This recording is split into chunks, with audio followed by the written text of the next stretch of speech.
ఉన్నాము. Any chapter అయిపోతే మళ్ళీ మనం రివిజన్ చేసుకుంటాం కాబట్టి నేను ఇప్పుడు రివిజన్ చేయట్లేదు. డైరెక్ట్గా శ్లోకాస్లోకి వెళ్దాము. సో ఇంతకుముందు మనం చూస్తా ఉన్న శ్లోకాలు ఏంటి అంటే 54 నుంచి 59 శ్లోకాల వరకు కూడా మనకి వాళ్ళ యొక్క ఏమంటారు ఆ సిటీ అంతా కూడా పట్టణం అంతా కూడాను ఏ విధంగా తయారు చేయబడింది ఏంటి అనేది మనం చూస్తూ ఉన్నాం అన్నమాట. దాంట్లో ఇంకా మనకి 3 శ్లోకాలు పెండింగ్ ఉన్నాయి. 3 చూసాం మనము.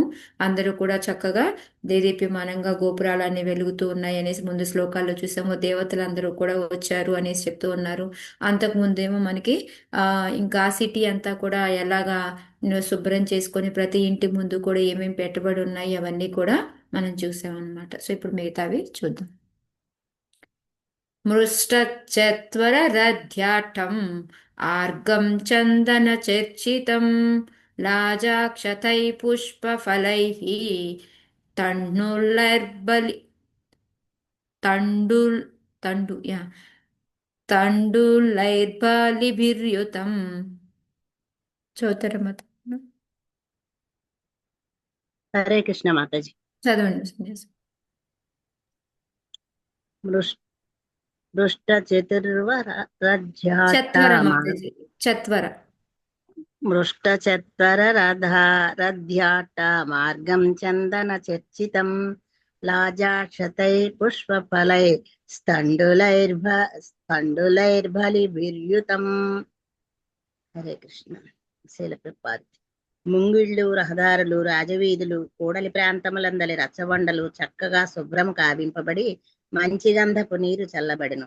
అక్షతలు, పేలాలు, పూలు, పండ్లు తదితర పెక్కు మంగళకర్మకు ఉపహారములు నగరమంతటను వెదజల్లబడింది. హరే కృష్ణ మాతాజీ. ప్రణామాలు మాతాజీ. హరే కృష్ణ. Thank you mataji. ఇవన్నీ కూడా మనం ఇంతకు ముందు కూడా మనం చూసాము.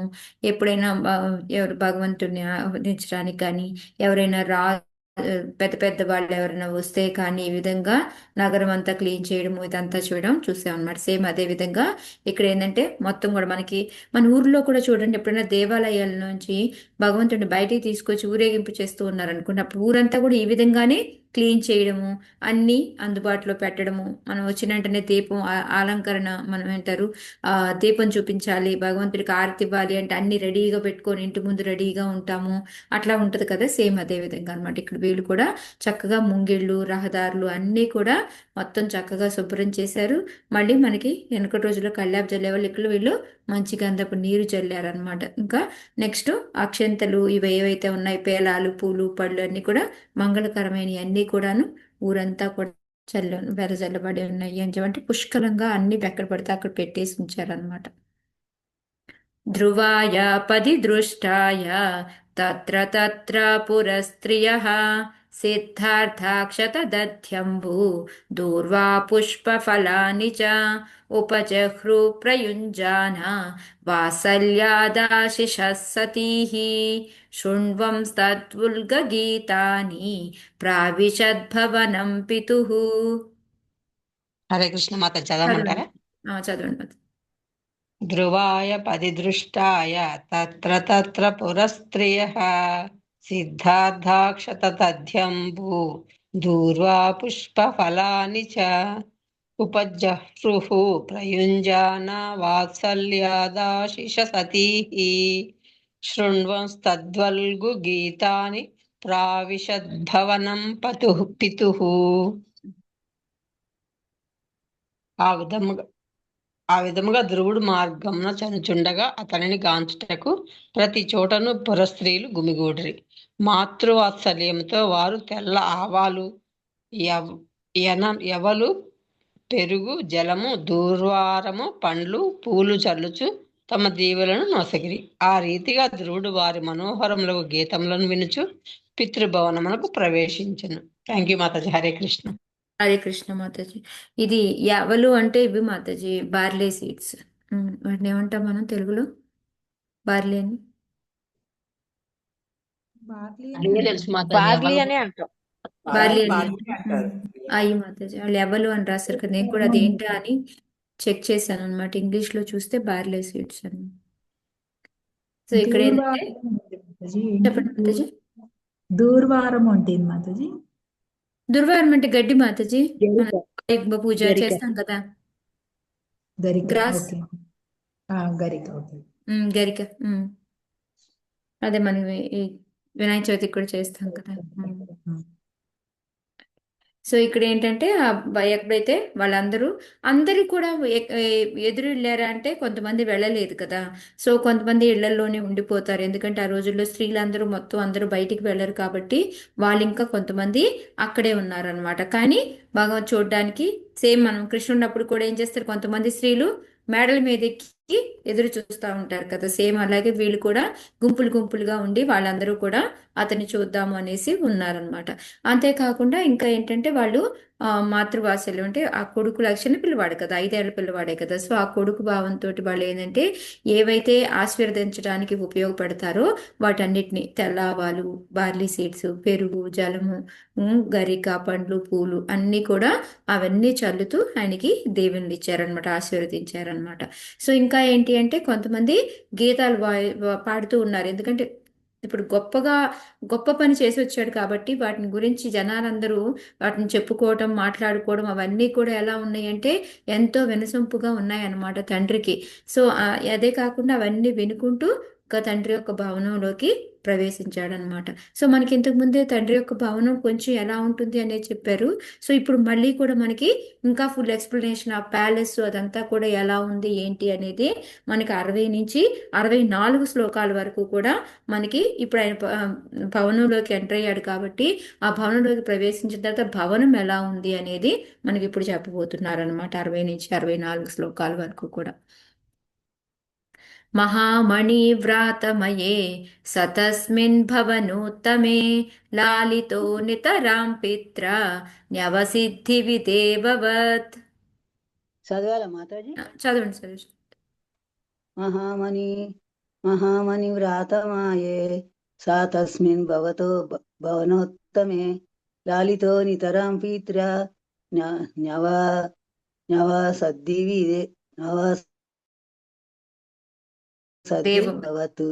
విదేవవత్. అట్విమట ధ్రువుడు మహామణి ఖచ్చిత పుణ్యములు కలిగిన పితృభవనమును వసించెను. తండ్రి మిక్కిలి అనురాగంతో లాలించగా స్వర్గమున దేవతలు తమ భవనముల యందు వసించు రీతి అతడు ఆ భవనమున జీవించెను. హరే కృష్ణ మాత. హరే కృష్ణ. సో ఇక్కడ మహామణి ఖచ్చిత, మణి ఖచ్చిత అంటే మనులు, రత్నాలు, అవి మనులు అంటారు కదా మాతాజీ, అవా మాతాజీ? అవును, అన్ని మాతాజీ, అన్ని రకాల మణులు అన్ని అంటే రకాల మనకి నవరత్నాలు. స్టోన్స్ ఉంటాయి కదా, ఏమంటారు నవరత్నాలతో అన్నమాట. అలాగా వాటన్నిటితోటి గోడలన్నీ కూడా నిర్మించబడి ఉన్నాయి అన్నమాట, ప్రతి గోడల్లో కూడా. ఇంకా ముందు ముందు ప్రపాదులు వారు చెప్తారు ఇవన్నీ ఏంటంటే అప్పట్లో ఉన్నాయి అంటే ఆ శ్లోకం వచ్చినప్పుడు చెప్పుకుందాం. యాక్చువల్గా ఇవన్నీ ఆంగ్లేయులందరూ తీసేశారు, లేకపోతే ఇప్పుడు మనం ఏదో డెవలప్ అయింది అని అనుకుంటున్నాం, యాక్చువల్ గా డెవలప్మెంట్ అంతా ముందే ఉంది అనేది మనకి ప్రపాదుల వారు ఒక పర్పోర్ట్లో ఎక్స్ప్లెయిన్ చేస్తారు, అది వచ్చినప్పుడు చెప్పుకుందాము. సో ఇక్కడ ఏంటంటే గోడలన్నీ కూడాను మహామండలు అనమాట. ఈ మనకి జెమ్ స్టోన్స్ ఏవైతే ఉన్నాయో ఈ నవరత్నాలు వాటన్నిటితోటి కూడా చక్కగా అలంకరించబడి ఉన్నాయన్నమాట, దాంట్లో గోడల్లో ఫిక్స్ చేసిబడి ఉన్నాయన్నమాట.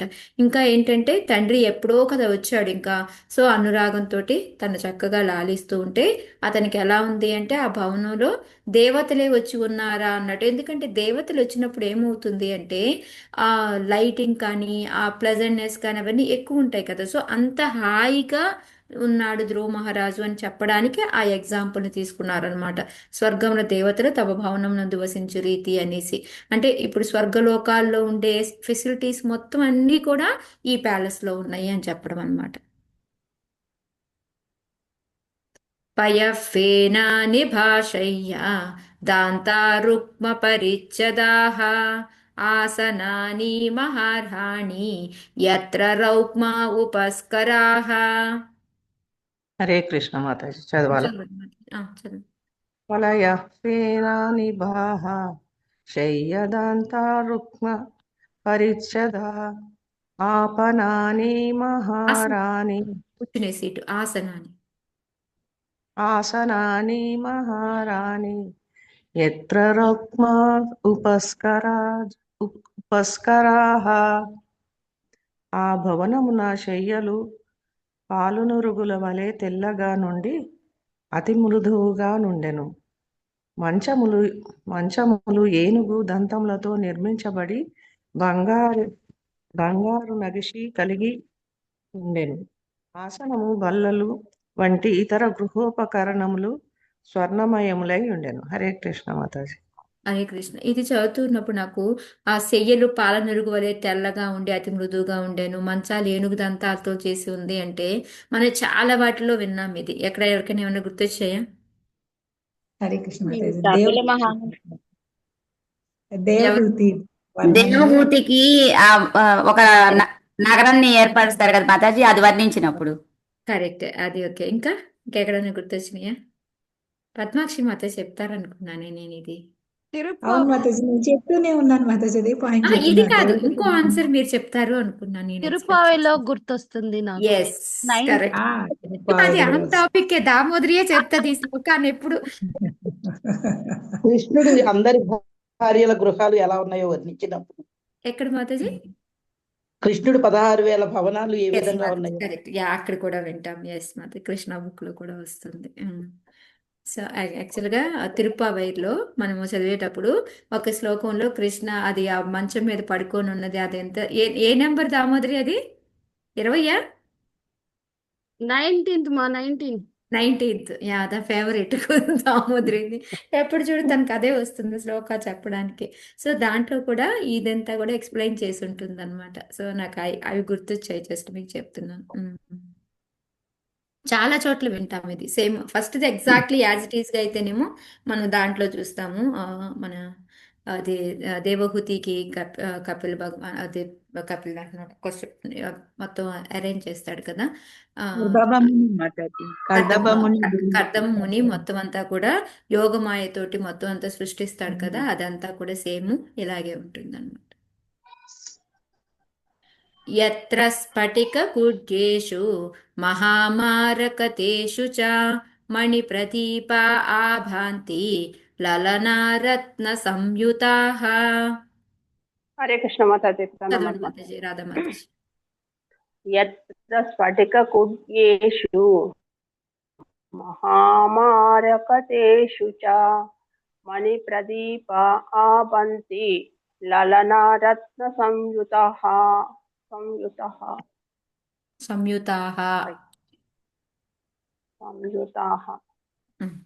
ఆ రాజప్రాసాదము మహామరకతమనే ఖచ్చితమైన చలవరాతి కుడ్యములచే నిర్మితమై ఉండెను. దేదీప్యమానమగు మణిమయ దీపములను హస్తమున ధరించి ఉన్న సుందర స్త్రీ గణము ఆ కుడ్యములపై చిత్రీకరింపబడెను. కుడ్యములు అంటే ఏంటి మాతాజీ? ఫస్ట్ ఆఫ్ ఆల్ గోడలు మాతాజీ. గోడలు, కరెక్ట్. కుడ్యములు అంటే గోడలు అనమాట. ఇందాక ఆల్రెడీ మహామణి అని చదువుకున్నాం కదా. ఇక్కడ వచ్చేసి ఇంకా లోపలికి వెళ్ళి ఇంకా రాజప్రసాదం లోపలికి వెళ్తే దాంట్లో ఓన్లీ మహామరకతమణి అంటే మరకతమణి అంటే నవరత్నాల్లో ఒకటి మాతాజీ. అది మాతాజీ, అది ఎమరాల్డ్ గ్రీన్ స్టోన్ ఉంటది కదా, అదనమాట. అది ఎక్కువగా ఏంటంటే శుభానికి సూచిస్తుంది. మిగతా వాటి అన్నిటికన్నా కూడాను ఎక్కువగా ఎమరాల్డ్ ఏంటంటే దాన్ని చాలా శుభానికి సూచిస్తూ ఉంటది. ఎక్కువగా పెళ్లిళ్ళకు ఉంగరాలు చేయించినా కూడాను మగవాళ్ళకి ఒకటి ఒకటి భగవంతుడిది, ఒకటి ఎమరాల్డ్. మా చిన్నప్పుడైతే మా ఇంట్లో అందరికీ ఉండేది ఎమరాల్డ్ ఉంగరం అనేది. అదేమో పుట్టిన వెంటనే కంపల్సరీ ఒక ఎమరాల్డ్ ఉంగరం చేయించేస్తారు. అది ఎందుకనేది ఇప్పుడు నాకు అర్థమవుతుంది ఇందులో చదువుతుంటే. అదేంటంటే ఒక లైటింగ్ ఎక్కువ వస్తుంది, మళ్ళీ ఒక మంగళకరమైంది అని చెప్తారనమాట అది చేయించుకుంటే. సో ఆ విధంగా ఏంటంటే ఇది ఆ మరకతమణి అనేది ఆ పెద్ద ఒక గ్రీన్ స్టోన్స్ ఉంటాయి కదా, ఎమరాల్డ్ అచ్చరాయి అంటాం కదా, అదనమాట. దాంతో మొత్తం అంతా కూడా గోడలు నిర్మితమై ఉన్నాయి అనమాట. సో ఆటోమేటిక్గా దాని నుంచి లైట్ ఎంతో బ్రైట్ గా వస్తూ ఉంటుందన్నమాట. అది వాళ్ళు చెప్తూ ఉన్నారు. దేదీప్యమానగు మణిమయ దీపములను హస్తమును ధరించిన సుందర స్త్రీగణము ఆ కుడ్యములపై చిత్రీకరింపబడును. సో దాని మీద ఇంకా కూడా పెయింటింగ్స్ కూడా ఉన్నాయి అని చెప్పేసి చెప్తున్నారనమాట. అదే ఇందాక చెప్పాను కదా, ప్రభుపాదులు వారు ఎంత ఇంప్రూవ్ అయ్యింది అనేది మనం ఇప్పుడు అనుకుంటున్నాం. మనం చాలా డెవలప్ అయిపోయాము, చాలా ఎక్కువ వచ్చేసింది మనకి అనుకుంటున్నాం. కానీ మనం ఎంత వెనకాల పడి ఉన్నాము అనేది ఈ శ్లోకా ద్వారా తెలుస్తుంది అని ప్రభుపాదులు వారు చెప్తున్నారు అనమాట. సో ఇది ఎప్పుడు జరిగింది? ఇది ఎప్పుడు నాటిది? సత్యయోగం నాటిది. ఎలా మనం సత్యయోగం అని అనుకున్నాము అంటే మనకి 36,000 సంవత్సరాలు ధ్రువ మహారాజు పరిపాలించాడు కాబట్టి అది మనం సత్యయోగము అని అనుకున్నాం. ఎందుకంటే 1,00,000 సంవత్సరాలు ఉంటారు. సో ఇక్కడ ప్రపాదుల వారు ఈ ఫస్ట్ పారాగ్రాఫ్ లో అదే ఎక్స్ప్లెయిన్ చేస్తున్నారు అనమాట మనకి. ఈ 4 ఇది సత్యయుగం అని ఎలా అనుకున్నాము అంటే ఒక్కో యుగంలో ఒక్కొక్కరికి ఆ, వెయ్- ఆ, సంవత్సరాలు ఎంత మనం జీవించి ఉంటాము, ఆయు పరిమాణం ఎంత అనేది చెప్తూ ఉన్నారనమాట. సో మనందరికీ తెలిసిందే సత్యయుగం ఎంత, 1,00,000 సంవత్సరాలు మాతాజీ. త్రేతాయుగంలో 10,000. 10,000. 10,000, ద్వాపర యుగంలో 1000 సంవత్సరాలు. 1000 సంవత్సరాలు. సో నవ్వు ఇప్పుడు కలియుగంలో 100. 100. కానీ యావరేజ్ 100 అనేది చాలా కష్టతరమైంది. కాకపోతే ప్రతి యుగానికి ఏంటంటే 90% మనకి తగ్గిపోతూ ఉందన్నమాట. 10% మనకి ఉంటుందన్నమాట ఆయు పరిమాణం అనేది. సో అదే ఇక్కడ మనకి ప్రపాదుల వారి పారాగ్రాఫ్ అంతా కూడాను సేమ్ అదే. ఒక్కొక్క యుగానికి 90% తగ్గిపోతూ వస్తూ ఉంది. అందుకని మనం అలా తగ్గిపోతూ మనం వస్తుంది అని చెప్పి ఫస్ట్ పారాగ్రాఫ్ చెప్పారనమాట. రెండో పారాగ్రాఫ్ లో ఏం చెప్తున్నారు అంటే ఆయన బ్రహ్మదేవుడి యొక్క ఎప్పుడైతే ఎందుకంటే ఆయన ఎప్పుడు బ్రహ్మదేవుడి యొక్క ముని మనవడు. బ్రహ్మకు కూడా ఒక రోజు అనేది ఎన్ని అనేది మనకు తెలుసు. బ్రహ్మదేవుడికి ఒక రోజు ఎన్ని సత్యయుగాలు వస్తాయి? 74 చక్రాలు. 28 అనుకుంటాను మాతాజీ. ఉమ్? ఓకే, బ్రహ్మ ఒక రోజు ఎంత చెప్పండి? 1000 సంవత్సరాలు. యుగాలు 4 మహాచతుర్యుగాలు. ఆ? హరే కృష్ణ మాతాజీ. మాతాజీ 4 యుగాల్ని కలిపితే ఒకటి దివ్య యుగం అంటాము. అలాంటి ఎన్ని దివ్య యుగాలు బ్రహ్మకు ఒక రోజు? 1000 యుగాలు. ఎస్ అంటే అప్పుడు ఎన్ని సత్యయుగాలు వస్తాయి? లెక్క కట్టాలి మాతాజీ. ఎందుకు మాతాజీ లెక్క కట్టేది? 1000కి 1000 వస్తాయి కదా. అంతే కదా, 1000 దివ్యయుగాలే కదా. 1000 దివ్యయుగాలు అంటే 1000 సత్యయుగాలు వస్తాయి, అంతే కదా. ఓకే, సో మనకి కల్పాలు అనేది చెప్తున్నారు అనమాట. సో ఇప్పుడు మనం ఏంటి అంటే మనకి 28వ దాంట్లో ఉన్నాం మనం ఇప్పుడు ప్రస్తుతం. మనకి 28వది జరుగుతూ ఉందన్నమాట. సో అందుకని ఇప్పుడు ధ్రువుడిది స్టోరీ ఎప్పటిది అంటే మనం ఎట్లా చెప్పాలి? ఎన్నో కోట్ల సంవత్సరాల క్రితంది అని చెప్పాలి. ఎందుకంటే ప్రతిసారి ఇప్పటికి 27 సత్యయోగాలు అయిపోయినాయి. ఓకే, 27, 28వది సత్యయుగం అయిపోయింది. ఇప్పుడు మనకి కలియుగం జరుగుతూ ఉంది. సో ఈ 28 సత్యయుగాల్లో ఎప్పుడు సత్యయుగం? బ్రహ్మది స్టార్టింగ్ లోది, ఈ ధ్రువుడిది అంటే. సో ఇప్పుడు ఎన్ని సంవత్సరాలు అంటే మనం లెక్క కట్టలేము అని చెప్పేసి చెప్తూ ఉన్నారనమాట. సో అప్పుడు ఏంటి అంటే ఆ రోజుల్లో ఎంత ఇదిగా ఉంది. మనం ఇప్పుడు మన ప్రపాదుల వారు మెయిన్గా ఇది ఎందుకు చెప్తున్నారు అంటే ఇప్పుడు మనం చాలా డెవలప్ అయిపోయాము, ఒక 50 ఏళ్ల క్రిందట ఏమీ లేదు అని చెప్తూ ఉంటారు కదా. అది కరెక్ట్ కాదు. 50 సంవత్సరాలు కాదు, అసలు ఎప్పుడో చాలా బాగా డెవలప్ అయి ఉంది అని చెప్తున్నారు. దీంట్లోనే ఏంటంటే సేమ్ ఇప్పుడు మనం ఉత్తానపాద మహారాజ్ది ఎలా అయితే ఆయన యొక్క ప్యాలెస్ అంతా కూడా ఆయన యొక్క రాజభవనం ఎలా నిర్మించబడింది అని విన్నామో, సేమ్ ఇది మొఘల్ రాజ్యం టైంలో కూడా మనం వింటామన్నమాట. కానీ ఎప్పుడైతే ఈ ఆంగ్లేయులు వచ్చారో వీళ్ళంతా ఏం చేశారంటే ఆ గోడలకి ఉన్న మొత్తం అన్నీ కూడా మణులు అన్నీ తీసుకెళ్ళిపోయి వాటన్నిటిని ఏంటంటే వాళ్ళ బ్రిటిష్ వాళ్ళ ఎగ్జిబిషన్ ఉంటుంది కదా, మనకి పెడుతుంటారు చూడండి, ఏమంటారు మాతాజీ దాన్ని? వస్తు శాఖలు ఉంటాయి కదా, ఏమంటారు? Museum Mataji, museum. మ్యూజియం లో పెట్టారనమాట. అది ఇక్కడ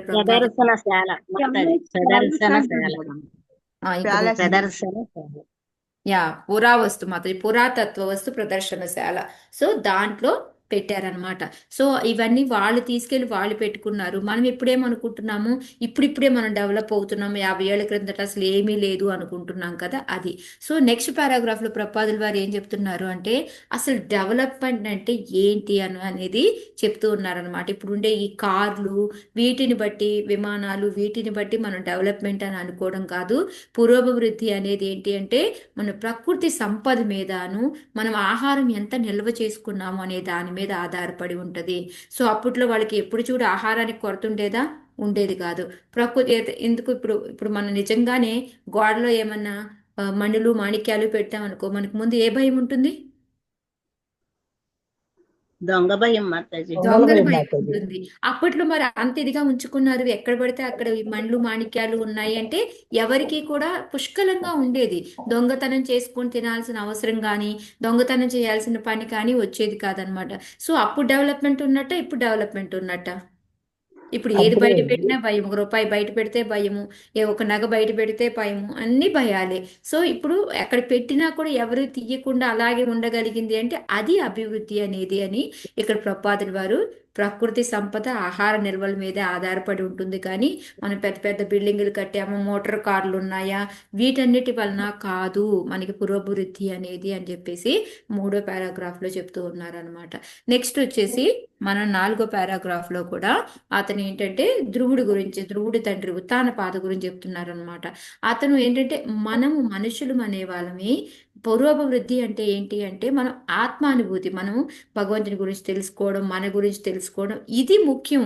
అంతేకాని మనం ఎంత ఇదిగా ఆధునికంగా ఎగురుతున్నామా అనేది ముఖ్యం కాదు అనేది ఇక్కడ ప్రభుపాదులు వారు చెప్తున్నారు అనమాట. ఎగ్జాంపుల్కి ఇప్పుడు ఉత్తానపాద మహారాజ్ కూడా ఎంత ఫెసిలిటీస్ ఉన్నా కూడాను ఇంకొన్ని రోజులు పోయినాక ఆయన వదిలేసి అరణ్యం వెళ్ళిపోతున్నారు, అది ఆత్మానుభూతి కోసం. సేమ్ అలాగే అందులో అనేది అభివృద్ధి అనేది ఉంది, కానీ అసలు అభివృద్ధి ఇది కాదు అని ప్రభుపాదులు వారు చెప్తూ ఉన్నారు అనమాట. ఓకే, అవునంటారా కాదంటారా? అవును మాతాజీ, అదే అభివృద్ధి. మాతాజీ, శ్రీకృష్ణ దేవరాయల వారి కాలంలో రత్నాలు రాసులు రాసులు పోసేవాళ్ళని కథల్లో విన్నాం కదా మాతాజీ. తెనాలి రామకృష్ణకి సినిమా చూస్తే కూడా మనం అలా రాసులు పోసి అమ్ముతూ ఉంటారు వాళ్ళు. ఆ, ఎవరు ఉండేది అప్పుడు కాదు. ఎవరికి దొంగతనం చేయాల్సిన అసలు లేదు కదా మాతాజీ, అవసరం ఏంటి వాళ్ళకి? అన్ని వదిలేసి 1 గ్రామ్ బంగారం బయటపడే పెట్టడానికే భయం ఇప్పుడు మనకి. ఓకే, హరే కృష్ణ. నెక్స్ట్ ఉద్యానాని చ రమ్యాణి విచిత్రైరమరుద్రమైః కూజద్విహంగ మిథునైర్ గయన్మత్త మధువ్రతైః. చదవండి మాతాజీ. చదవండి మాతాజీ కృష్ణ. హరే కృష్ణ. ఉద్యానాని చ రమ్యాని విచిత్రైరమరుద్రమైః కుజద్విహంగ మిథునైర్గాయా మిథునైః అని చదవండి మాతాజీ. కుచిద్విహంగ మిథునైః నైర్గాయ అయన్మత్త మధువ్రతైః. యన్మత మధువ్రతైః.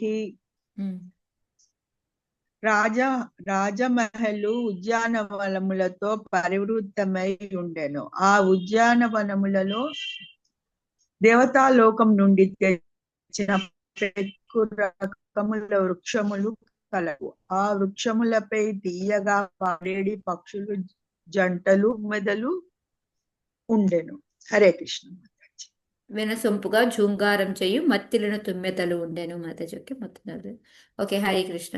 సో మాతాజీ ఇక్కడ రాజమహల్, మనకి ఉద్యానవనాలు అవన్నీ కామన్, పార్కులు చిన్న మనకి విడిగా ఇంతకుముందు అయితే బయట ఉండే. ఇప్పుడు కూడా మనం ఈ అబుదాబిలో వీటిలో చూసాం అనుకోండి, ప్యాలెస్లో వాటిలో చక్కటి పార్కులు, పెద్ద పెద్ద పార్కులు కూడా వాళ్ళకి లోపల ఉంటాయి అన్నమాట. సో అలాగా ఉద్యానవనంలో దేవతాలోకం నుంచి తెచ్చిన పెక్కురగల వృక్షాలు, ఇది విన్నంటనే ఎవరు గుర్తొచ్చారు నీకు? పారిజాత మాటది, కృష్ణుడు పారిజాత తీసుకొచ్చాడు. Correct, exactly. పారిజాత ఫ్లవర్ గుర్తొస్తుంది కదా మనకి. కృష్ణుడు సత్యభామ కోసం తీసుకొస్తూ ఉంటాడు. సో అంటే ఏంటంటే దేవతాలోకంలో వాళ్ళకి వచ్చేసి మనకి ప్రపాదుల వరకు కింద ఎక్స్ప్లెయిన్ చేస్తూ ఉన్నారనమాట. అవి అమరద్రుమై అని ఎందుకు అంటారు అంటే అవి ఎక్కువ కాలం నివసిస్తాయి. మామూలుగానే దేవతాలోకంలో వాళ్ళకి 1000 సంవత్సరాలు, ఇది దేవతల టైం అనమాట. 1000 సంవత్సరాలు అనేది వాళ్ళకి పీరియడ్ అనమాట. సో మనకి 6 నెలలు కలిపితే వాళ్ళకి 1 రోజు అనమాట. సో అలా వాళ్ళు 1000 సంవత్సరాలు ఉంటారనమాట. వాళ్ళే కాదు, ఆ లోకంలో ఉండే చెట్లు కూడా అలాగే అనమాట. వృక్షాలు కూడా ఎంత ఏమంటారు, ఆయు పరిమాణం అనేది చాలా ఎక్కువ అనమాట. సో అలాంటి వృక్షాలను కూడా ఇక్కడికి తీసుకొచ్చి ఇక్కడ పెట్టారు అని చెప్తూ ఉన్నారనమాట. అది ఇక్కడ అందుకని ఆటోమేటిక్గా అన్ని రకాల మంచి రకాల వాసన వచ్చే ఉన్నాయి అనుకోండి, ఆటోమేటిక్గా ఏం చేస్తాయి, మంచి మంచి చెట్లు అవి ఉన్నాయి అనుకోండి, అక్కడ ఏమొస్తాయి, ఏం చేరుతాయి, పక్షులు వస్తాయి. సో ఆ పక్షులు, తుమ్మెదలు, మంచి మంచి పువ్వులు ఉన్నాయి అంటే తుమ్మెదలు వస్తాయి. సో ఇవన్నీ కలిపి జూంకారం అంటే చక్కగా ఆనందంగా వినోదంగా పాటలు పాడుకుంటూ చక్కగా ఉన్నాయి అన్నమాట. జంట జంటగా పక్షులు ఉన్నాయి. నెక్స్ట్ ఈ తుమ్మెదలన్నీ కూడాను చక్కగా పాటలు పాడుతూ ఉన్నాయి అని చెప్పేసి చెప్తూ ఉన్నారనమాట. సో దానికే ప్రపాతుల వారి కింద భాష్యం రాస్తూ ఉన్నారు. ఈ స్వర్గలోకం అమరద్రుమయి అని ఎందుకు అన్నారు అంటే అక్కడ చెట్లన్నీ కూడాను మనకి ఇదే సారీ మాతాజీ 1000 చెప్పాను కదా, 10,000 సంవత్సరాలు. సారీ, వాళ్ళు 1000 కాదు 10,000 సంవత్సరాలు. అది కూడా దేవతల కాలమానం ప్రకారం. సో మన కాలమానం ప్రకారం చూసుకుంటే 6 నెలలు అనేది ఒక్క రోజుతో సమానం అనమాట వాళ్ళకి. అంటే సంవత్సరం వచ్చి 2 రోజులు అనమాట. సో దాని ప్రకారం చూడండి 10,000 ఇంకా ఇంటూ 365 వేయాల మనం. అప్పుడు కానీ మనం దాని కౌంటింగ్ రాదనమాట. సో ఈ రకంగా వాళ్ళు అన్ని రోజులు ఉంటారు. సో ఆటోమేటిక్గా దాని ప్రకారం ఇవి. కానీ ఇప్పుడు చూసామనుకోండి ఇక్కడ కూడా కొన్ని ఉన్నాయా లేవా 1000, కొన్ని 5,000 సంవత్సరాల క్రితం ట్రీ ఉందని, 10,000 సంవత్సరాలది ఉందని చెప్తూ ఉంటారు. ఇక్కడ కూడా ఉన్నాయా లేవా అలాంటి ఉన్నాయి ట్రీస్? మాతాజీ, ఇక్కడ కూడా ఉన్నాయి. ఉన్నాయి. సో అదే వేల ఇక్కడ సంవత్సరాలు. ప్రపాదులు వారు చెప్తున్నారు. వృక్షాలు అనేది మన దగ్గరే చాలా ఎక్కువ రోజులు ఉండే ఉంటాయి. అలాంటిది ఇంకా దేవతల దగ్గర నుంచి తెచ్చినాయి అంటే ఇంకా ఇంకా ఎక్కువ సంవత్సరాలు ఉంటాయి అని చెప్పేసి చెప్తూ ఉన్నారనమాట. ఇంకా సో అందుకని ఏంటంటే ఇంకా ఆ వృక్షాల గురించి ఇంకా ఎక్కువగా చెప్పేది ఏంటి, ఆటోమేటిక్గా ఎప్పుడైతే అవి ఉన్నాయో ఆ విలువైన వృక్షాలు అక్కడ, సో ఆటోమేటిక్గా మిగతావన్నీ కూడా వచ్చి చేరుతాయి అని చెప్పేసి చెప్పారనమాట. మూడో దాంట్లో సేమ్ మనం ఇందాక కనుక తలుచుకున్నట్టు కృష్ణుడు సత్యభామ కోసం తీసుకొచ్చున్నాడు కదా పారిజాత వృక్షాన్ని. సో ఆ విధంగా అప్పటి నుంచి ఇక్కడికి ఎలాగైతే వచ్చిందో ఆ విధంగా ఇంకా కొన్ని వృక్షాలు కూడా వచ్చాయి అని చెప్పేసి చెప్తూ ఉన్నారు. హరే కృష్ణ మాతాజీ. చెప్పండి. అంటే అప్పుడు వాళ్ళు ఇక్కడి దేవతాలోకాలకి మా భూమికి మధ్యలో తిరుగుతూ ఉండేవారని అనుకోవచ్చా? ఆ మొక్కలు ఎలా వస్తాయి వాళ్ళు? అంటే మాతాజీ ఇది ఏంటంటే ఈ నారదులు వారు తిరుగుతూ ఉంటారు కదా మాతాజీ అప్పట్లో. అవును. అలా తీసుకొచ్చి ఉండొచ్చు మాతాజీ. ఓకే. ఇప్పుడు బ్రహ్మ ఉన్నాడు మాతాజీ, బ్రహ్మ బ్రహ్మ బ్రహ్మ అయినా తీసుకొచ్చి ఇవ్వచ్చు కదా వీళ్ళకి. ఓకే. అలా mataji. Okay okay Hare Krishna. Sorry చెప్పండి మాతాజీ. సెకండ్ 3 పర్పోర్ట్లో సెకండ్ పర్పోర్ట్ చూపివా. నెక్స్ట్ 62 మాతాజీ ఇందులో మాతాజీ అడిగారు కదా వీళ్ళు పైకి పైకి ఇంకా వెళ్ళిపో, బ్యాక్ వెళ్ళిపో. ఇది సెకండ్ ఇక్కడ కాదమ్మా, థర్డ్కు సెకండ్ చివర్లో ఇక్కడ ఉంది చూడండి. ఆ విలువైన వృక్షంలో కొన్ని కొన్ని మార్లు ఒక చోటు నుంచి వేరే చోటికి నేటి కాలంలోనూ అది అలవాట్లో ఉన్నది. అది దానికి మీ అటెన్షన్ ఇన్వైట్ చేస్తున్నా. మిగతా చోట ఏమో కానీ మా దగ్గర ఏం చేస్తారంటే సిటీ ల్యాండ్స్కేప్ డెవలప్ చేయాలంటే అక్కడ ఏం ఉండవు. తర్వాత ఎప్పుడో టక్కుమని ఖజూర చెట్లు తీసుకొస్తారు, పెద్ద పెద్ద చెట్లు తీసుకొచ్చి పెట్టేస్తారు. మనకేంటి మామూలుగా మొక్క నాటాలంటే చిన్న మొక్కలు పెడతాము, ఆ తర్వాత పెరిగి పెద్దగా అయితే. ఇక్కడ చెట్టు పెకిలించుకొని తీసుకొచ్చి పెట్టేస్తారు. అది బతికుంటాయి అంటే బతికుంటాయి, అవి శుభ్రంగా ఉంటాయి. తర్వాత అవి ఖాతా కూడా వస్తుంది. ఇది చూడంగానే నాకు అది గుర్తుకొచ్చింది. మా దగ్గర అట్లా ఖజూర చెట్లు సుభాష్ని మాతాజీకి ఐడియా ఉంది. ఎందుకంటే వాళ్ళు అక్కడికి వెనకాలంతా గార్డెన్ చేయించుకున్నారు కదా. సో వాళ్ళకి ఏంటంటే పెద్ద పెద్దవే తీసుకొచ్చేసి డైరెక్ట్గా పెట్టేస్తారు. ఇక్కడ మా కోమల మాతాజీ అని ఒక మాతాజీ ఉంది, వాళ్ళ ఇంట్లో కూడా వెళ్ళి చూస్తే అన్ని పెద్ద పెద్ద మ్యాంగో చెట్టు, పెద్ద పెద్ద ఆరెంజ్, పెద్ద పెద్దవి వృక్షాలు అన్నీ ఏంటంటే ఆల్రెడీ ఈ నర్సరీలో పెంచుతారు కదా, కొంచెం మనీ ఎక్కువ అవుతుంది, దాన్ని డైరెక్ట్గా తెచ్చి ఇక్కడ పెట్టేస్తారు అనమాట. కాకపోతే హైదరాబాద్ లో కూడా 10 years back ఒక చెట్టు రోజుల్లో అలాగే చేశారు దేవతల మాతాజీ. నుంచి ఎట్లా వచ్చినాయి అని మాతాజీ అడిగే క్వశ్చన్ అని మాతాజీ. అడిగినా కానీ ఇది దేవతల నుంచి అంటే మాతాజీ కొన్నిసార్లు మనం ఆ రోజుల్లో సత్యయుగం వాటిల్లో దేవతలు కూడా ఈ మన భూమండలానికి వస్తారని విన్నాం కదా. ఎందుకు అవును మాతాజీ. యుద్ధానికి సహాయం కూడా వెళ్ళారు ఒక రాజు దేవతల దగ్గరికి. ఆయన పేరు గుర్తులేదు కానీ నాకు. ఖట్వాంగుడు మాతాజీ. ఖట్వాంగుడు మాతాజీ అప్పుడే కదా ఆయనకి 1 డేనే ఉంది నీకు అరగంట అవును అవును. ఈ రకంగా వచ్చిపోవడాల్లో బహుశా చెట్లు కూడా ట్రాన్స్ఫర్ అయ్యాయి. హైదరాబాద్ లో కూడా ఒకటి అప్పుడు రోడ్డు వైండింగ్ లో 100 సంవత్సరాల చెట్టు తీయటానికి వీల్లేదని అందరూ గొడవ చేస్తే ఆ చెట్టుని తీసుకెళ్లి వేరే చోట పాతారు మాతాజీ. ఒక 15 years బ్యాక్ బతికిందా అది? బతికింది మాతాజీ. దానికి సంరక్షణ చేస్తారులే మాతాజీ, అంత ఇంపార్టెంట్ అయిన వాటికి. Okay next 60. సో ఈ అనేది అయిపోతుంది అనమాట. ఓకే వాప్యో వైదూర్య సోపానా పద్మోత్పల కుమద్వతీ హంసకారండవకులైః జుష్టాచక్రాహ్వసారసైః. నీ పక్షుల పేరు చదవండి. కృష్ణ మాతాజీ. జై శ్రీ. వాప్యో వైదూర్య సోపానాః పద్మోత్ఫలకుమద్వతీః హంసకారండవకులైః దుష్టచక్రాహ్వసారసైః. వైడూర్యమణి ఖచ్చితములైన సోపానములు కలిగిన సరస్సులయందు పలు రంగుల పద్మములు ఉత్పలములు నిండి ఉండెను.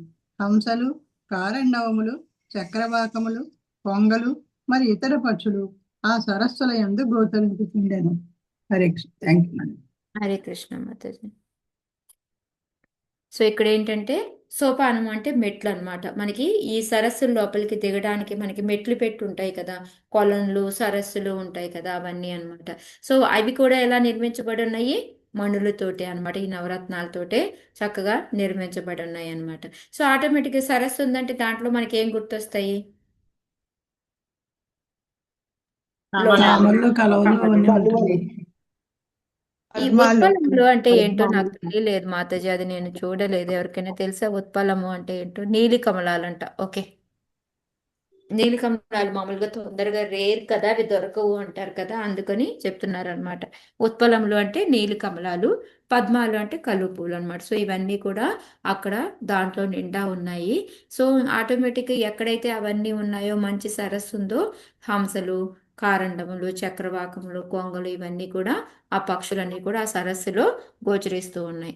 అయితే దానికి ప్రపాదులు వారు ఏం చెప్తూ ఉన్నారంటే, మెయిన్గా ఇక్కడ ఆ బర్డ్స్ అన్ని అలాంటివి ఎక్కడుంటాయి?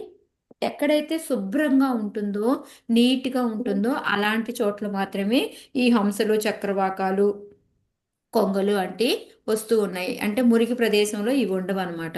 దీన్ని బట్టి మనకి ఏమర్థమవుతుంది అంటే, ఉత్తానపాద టైంలో కూడా అంతా కూడా చాలా శుభ్రంగా సుందరంగా ఉండేది అనేసి దీన్ని బట్టి మనం ఊహించుకోవచ్చు అని ప్రపాదుల వారు చెప్తూ ఉన్నారనమాట. ఓకే, సో మనకి ఆ ప్యాలెస్ అంతా ఎలా ఉంది?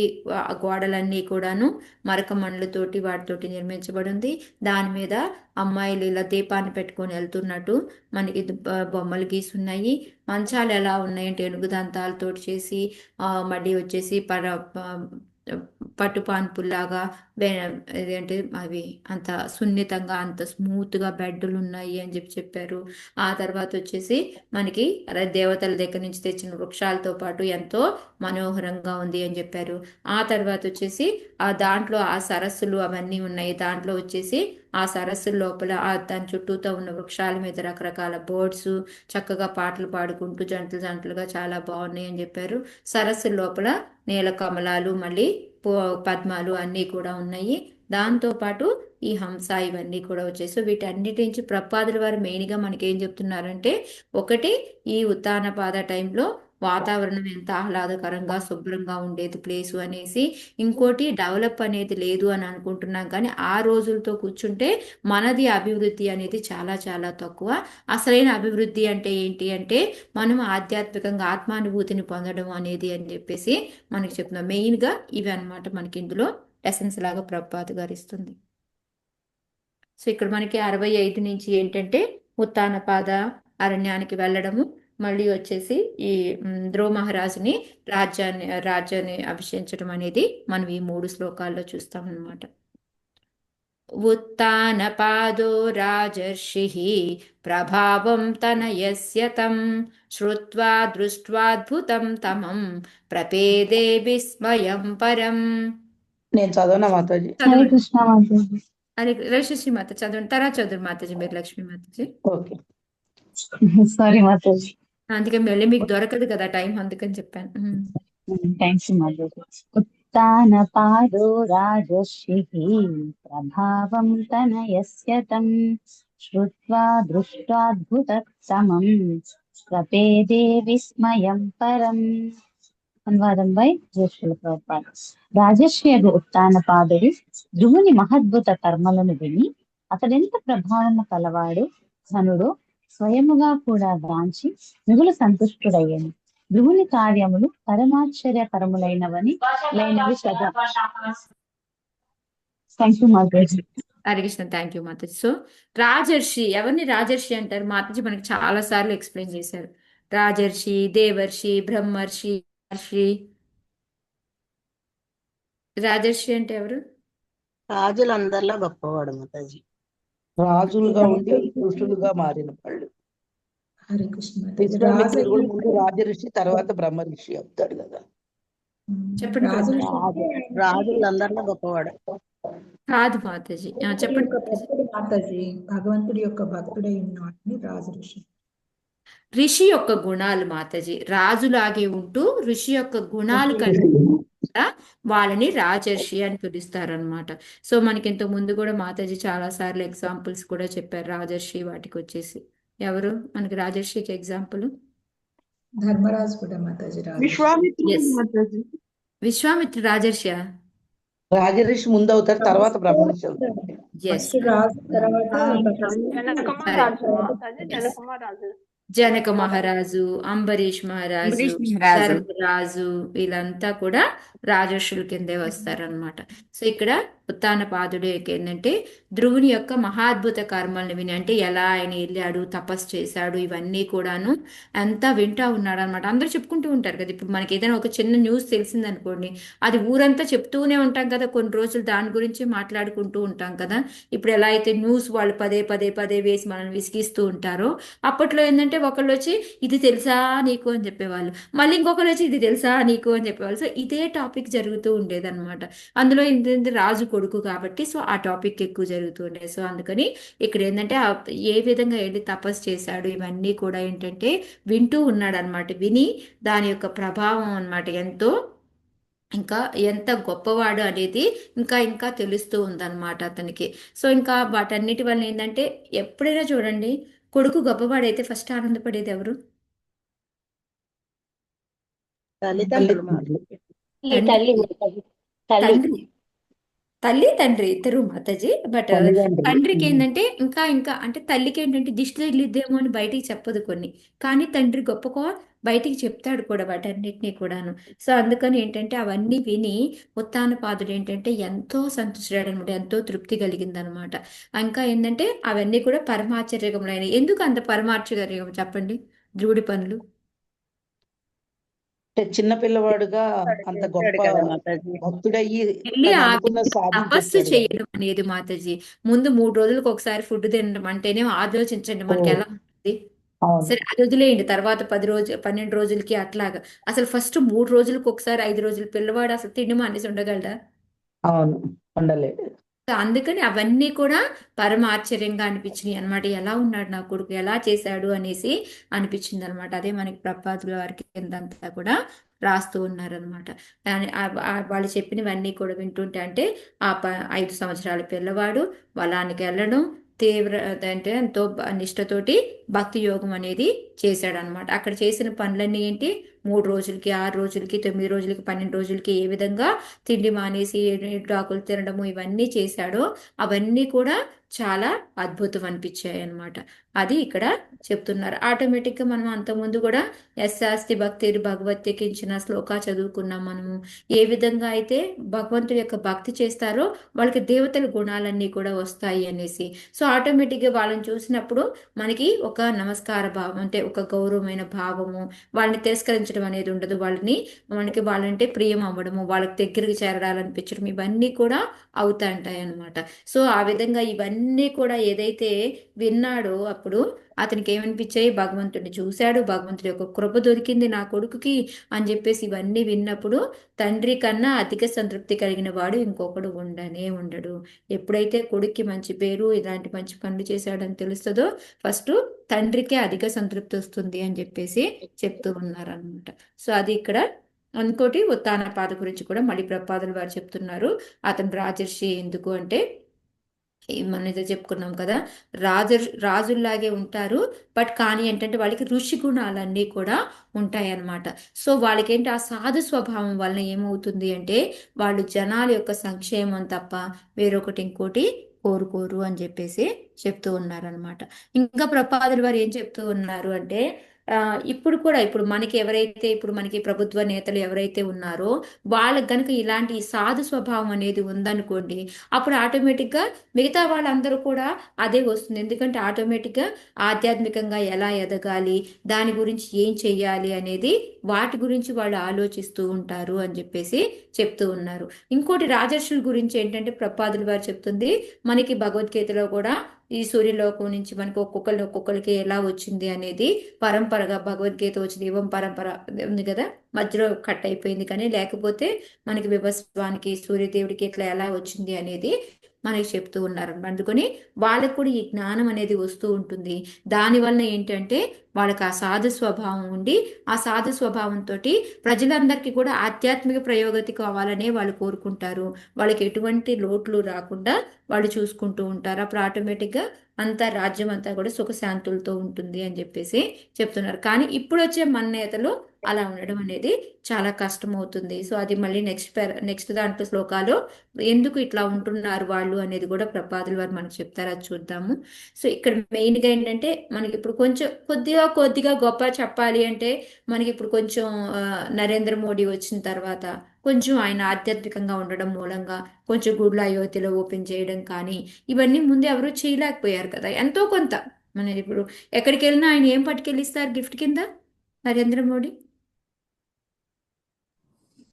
భగవద్గీత మాతాజీ. భగవద్గీత ప్రతి ఒక్కరికి ఎక్కడ జర్మనీ వెళ్ళినా ఎక్కడికి వెళ్ళి ఆయన భగవద్గీతను తీసుకెళ్ళి ఇవ్వడము. సో అదేంటంటే ఆటోమేటిక్గా ఎంతో కొంత స్పిరిచువల్. ఓకే, కొన్ని ప్లేసెస్కి నష్టం జరుగుతుంది. ఇప్పుడు మన ఆంధ్రాకైతే ఆయన వలన ఒక లాభమే లేదు, ఇంకా నష్టమే కానీ అని చెప్పుకుంటూ ఉంటారు. బట్ అట్లీస్ట్ అంటే ఓవరాల్గా చూస్తే కొంచెం ఆధ్యాత్మికత పెంచే పనులే ఆయన చేస్తూ ఉన్నారు కాబట్టి సో కొంచెం ఎంతో కొంత మనకి హ్యాపీ అనమాట. అది ఇక్కడ ప్రపాదుల వారు మనకి చెప్తూ ఉన్నారు. మన నాయకులు ఎలా ఉండాలి అనేది కూడా మనకి మన ఉత్తాన పాదులాగా ఉండాలి అని చెప్తూ ఉన్నారు అన్నమాట. వీక్షోఢ్య వయసం తం చ ప్రకృతీనాం చ సమ్మతం అనురక్త ప్రజం రాజా ధ్రువం చక్రే భువపతిం. చదవనా మాతాజీ? చదవండి మాతాజీ. వీక్షోఢ వయసం తం చ వీక్షోఢ వయసం తం చ ప్రకృతీనాం చ సమ్మతం అనురక్త ప్రజారాజా ధ్రువం చక్రే భువప్రతిం.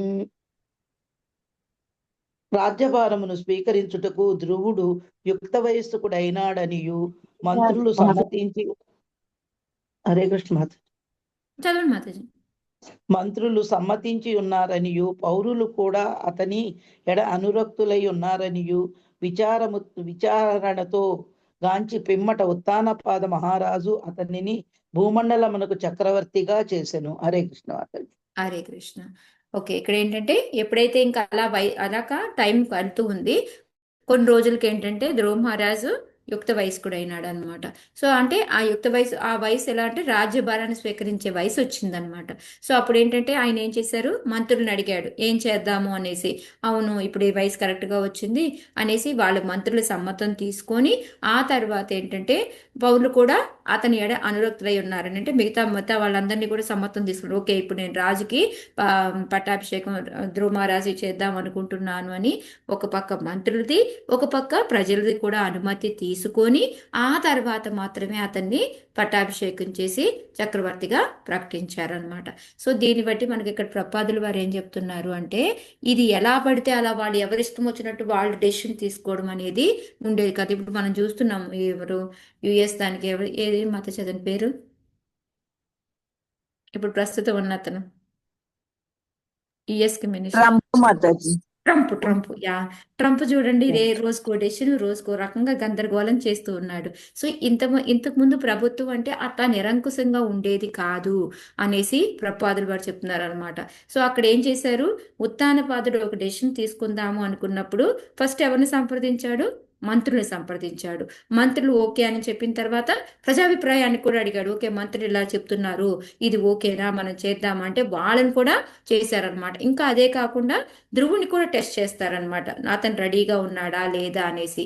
ఇవన్నీ అయిన తర్వాతే రాజ్యభారాన్ని ఇచ్చేవారు. మరి ఇప్పుడు మనం ఏం చేస్తున్నాము, జస్ట్ మనం ఎవరు డబ్బులు ఇస్తే వాళ్ళకి ఓట్లు వేయడం అనేది చేస్తూ ఉన్నాం అనమాట. అందుకని మనం ఇప్పుడు ప్రజాతంత్రంగా అని అనుకుంటున్నాం, కానీ మనం ఏం చేస్తున్నాము, చక్కగా ఎవరు డబ్బులు ఇస్తే వాళ్ళకి ఓటేసేస్తున్నాము.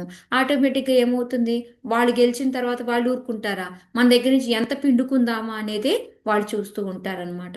అదే ఇక్కడ ప్రపాదులు వారు చెప్తున్నారు. ఎప్పుడైతే ఒక వైష్ణవుడు గనక రాజ్యాధినేత అయితే ఎలాగ ఉత్తానపాదులాగా డెసిషన్ తీసుకోవడం ఇవన్నీ కూడాను చాలా బాగుంటుంది అనమాట. కానీ అలా ఇప్పుడు ఎవరు అనేది ఉండటం లేదు. నిజంగా కనుక ఒక వైష్ణవుడు కానీ ఒక భక్తుడు కానీ ఈ రాజ్యాధినేత అయితే స్వర్గంలాగే మన ఈ ప్రపంచం కూడా ఉంటుంది అని చెప్పేసి చెప్తూ ఉన్నారనమాట. కాకపోతే ఇప్పుడు ఏంటంటే మనకి అలాంటి వాళ్ళు కాదు, ఈ విధంగా మామూలుగా ఈ పిశాచతత్వం ఉన్న వాళ్ళు ఇలాంటివన్నీ కూడా వస్తూ ఉన్నాయన్నమాట. సో వాళ్ళు ఈ రాజ్యాధికారం సంపాదించుకోవడానికి ఒకరినొకరు చంపుకోవడానికైనా కూడా రెడీ అయిపోతున్నారు వాళ్ళు. సో అందువల్ల ఏంటంటే ఇక్కడ మనకి ఎటువంటి అంటే జన సంక్షేమం అనేది కూడా ఉంటుందా, మనకి ఎన్ని రకాలు చూస్తున్నాం కదా, ఎన్ని రకాలుగా అవుతున్నాయి ఇక్కడ, ఎన్ని రకాలుగా హింసలు జరుగుతూ ఉన్నాయి, ఇవన్నీ కూడా అత్యాశ అవుతుంది అని ప్రపాదులు గారు చెప్తున్నారు అనమాట. ఎప్పుడంటే ఒక వైష్ణవుడు అనే అతను మాత్రమే అయితేనే మనకి స్వర్గం లాగా ఉంటుంది, లేకపోతే ఇక్కడ ఎటువంటి జన సంక్షేమం అనేది ఉండదు. ఎందుకంటే వాళ్ళు ఎంతసేపు వాళ్ళ పరువు కాపాడుకోవడానికి, వాళ్ళ పదవిని కాపాడుకోవడానికి, వాళ్ళు తన లాభం వీటి మీదే ఎప్పుడు తలమునకలు ఉంటారు. నేను ఇంత ఖర్చు పెట్టాను, దీన్ని ఎలా సంపాదించుకుందాము అనేసి వీటి మీదే ఉంటారు తప్ప వాళ్ళు పౌరులు కానీ జన సంక్షేమం గురించి ఆలోచించరు అని ప్రపాదులు గారు చెప్తున్నారు. సో ఇవన్నీ మనం చూస్తూ ఉన్నవే, బట్ కానీ అలా అని మనం ఓటేసే టైంకి వచ్చేటప్పటికి perfect main first of all అలాంటి వాళ్ళే దొరకట్లేదు అనుకోండి. అది ఉన్న వాళ్ళల్లో కూడా మనకి ఎవరు డబ్బులు ఇస్తారు, ఇప్పుడు మా ఊర్లో చూస్తాను, ఏదైనా ఎలక్షన్ అయింది అంటే ఓటుకింత ఎవరిస్తారు అనేది. సో దాంట్లో మళ్ళీ మా నాన్నగారు వాళ్ళు కొంతమంది ఉన్నారనమాట, మన వైపు ఓటేయాలి అంటే వీళ్ళందరికీ ఇంత డబ్బు ఇవ్వాలి అని చెప్పేసి మా నాన్నగారు క్యాలిక్యులేషన్ చేసి చెప్తారు. వాళ్ళు తీసుకొచ్చి ఇస్తారు. అది కూడా రాత్రులు ముందే ఇస్తే ఓటేయరు అని చెప్పేసి కరెక్ట్గా ఎప్పుడు తెల్లారి పొద్దున్నే అనగా ఆ రోజు రాత్రి ఇస్తారనమాట డబ్బులు. సో అప్పుడు ఏంటంటే వాళ్ళకన్నా ఎక్కువ ఎవరిస్తారో వాళ్ళకి ఓటేస్తూ ఉంటారు. సో ఆ టైంలో ఏంటంటే డబ్బులు తీసుకునే వాళ్ళ పని భలే మస్తుగా ఉంటుంది.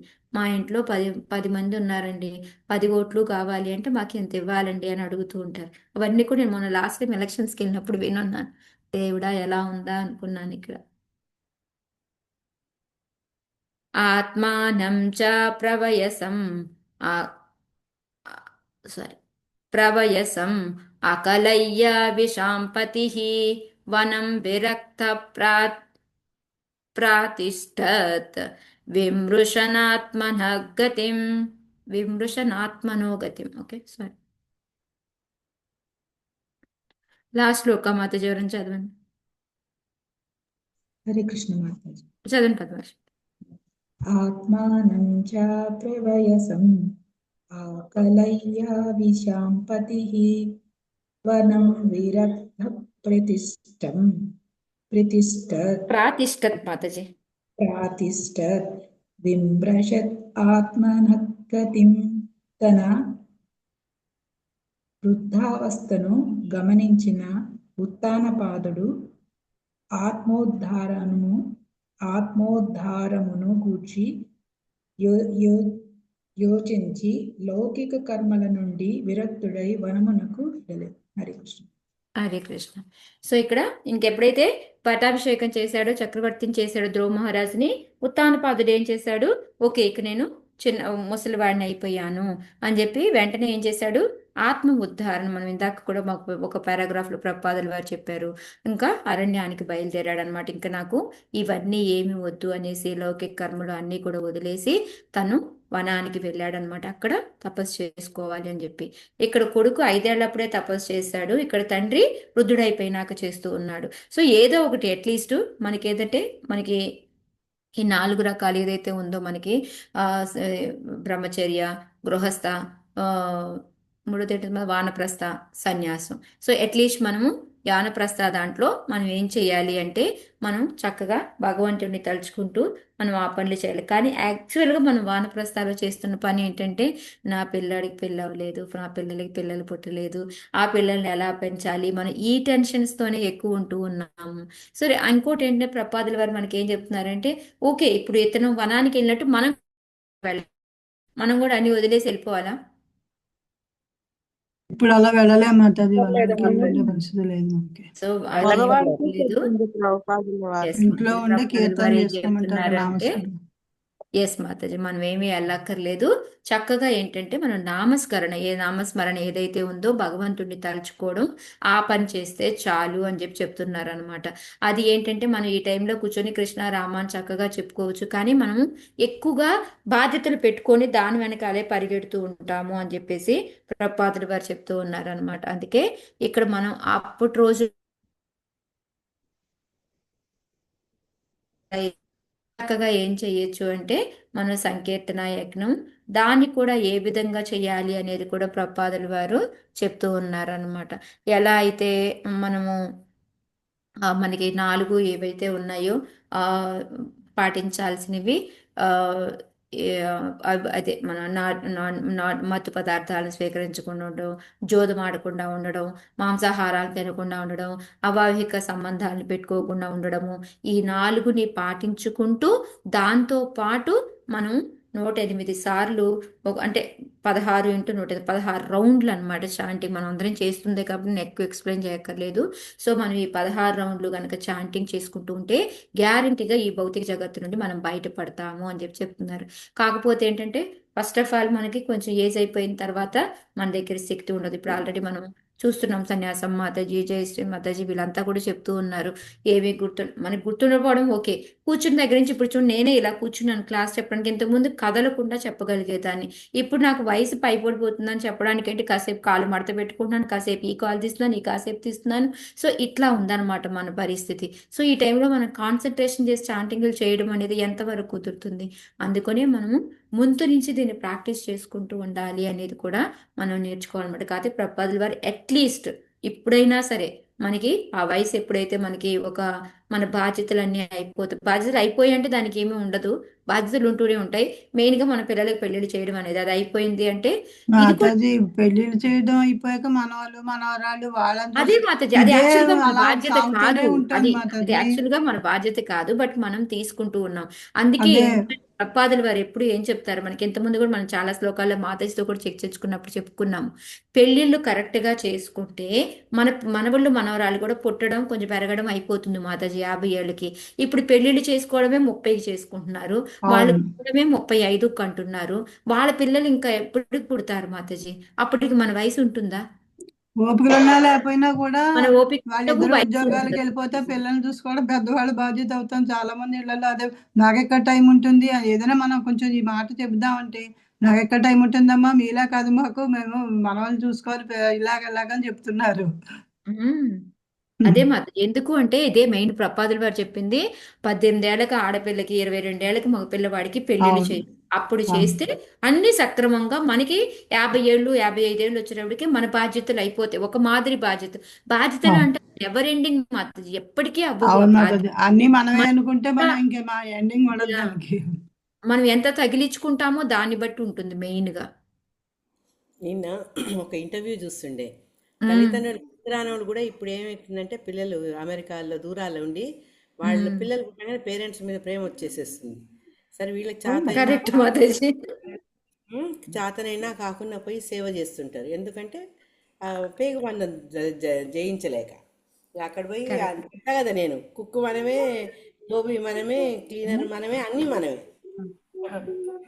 సో ఇట్స్ వెరీ ఇప్పుడు ఆ డిఫికల్ట్. వయసులో ఆ డ్యూటీ చేయడం అనేది, ఇప్పుడు మన రేవతి గోపి మాత్రం చూస్తాం. ఆ టైంలో అసలు మాతాజీ ఎలా వచ్చారు అప్పుడు వెళ్ళి వచ్చినప్పుడు? అది ఏంటంటే వయసుతో ప్రకారం జరుగుతుంటే ఓకే, కానీ వయసుని మించి చేయాలి అంటే ఎంత ఇబ్బంది పడతాం మనం. కాకపోతే పిల్లల కోసం చేస్తాం అనుకోండి, కాదంటలేదు. సో ఇదంతా మెయిన్ కారణం ఎక్కడ వస్తుందంటే మనం తొందరగా పెళ్ళిళ్ళు చేయకపోవడం. ఇప్పుడు పిల్లలు అసలు 30, నేను అదే మా వాడికి పెళ్లి సంబంధాలు చూస్తూ ఉంటే ఇప్పుడు నాకు అసలు నవ్వొస్తా ఉంది. మా వాడితే లేట్ అయిపోయి నేను ఏడ్చుకుంటూ ఉంటే ఆడపిల్లలు ఇంకా మా వాడికన్నా పెద్దవాళ్ళు, మాకు పర్వాలేదండి ఆ అబ్బాయి చిన్నయినా మేము చేసుకుంటాము అని కాల్స్ మాకు. నాకు ఎంత హాస్యం అంటే, ఇది ఎక్కడ, ఇది పెద్ద అయితే ఎలా చేస్తాము అంటే ఏం పర్వాలేదండి అంటున్నారు వాళ్ళు. టాలీ మాయ మాతాజీ. అదే నిజంగా మాయ. నేనే లేట్ అని మావాడిని తిడతా ఉంటే మావాడు చూడమ్మా ఎలా ఉన్నారు అని చెప్తాడు. ఒరే వాళ్ళదంతా నాకు ఎందుకురా, నాది నేను చేసుకోవాలి కదా అని చెప్తుంటాను అడిగి. హరే కృష్ణ. సో ఇక్కడతోటి మనకి ఈ చాప్టర్ అయిపోయింది. సో ధ్రువుడు గృహానికి తిరిగి వచ్చుట, చక్రవర్తి రాజ్యాన్ని కూడా